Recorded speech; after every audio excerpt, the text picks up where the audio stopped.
శ్రీ శివ అక్షరమాల స్తోత్రం 13వ శ్లోకం. హర పురుషోత్తమ అద్వైతామృత మురరిపు సేవ్య మృడేశ శివ లాలిత భక్త జనేశ నిజేశ్వర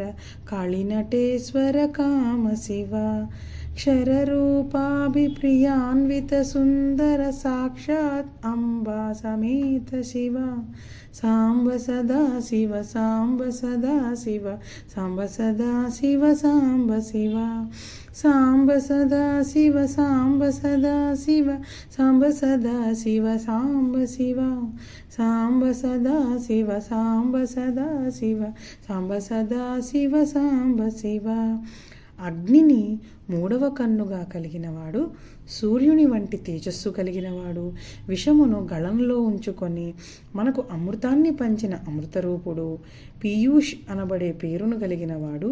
బంధములను తొలగించేవాడు, బృహతి వృక్షమును నివసించేవాడు, సుబ్రహ్మణ్యేశ్వర స్వామికి మొదలైన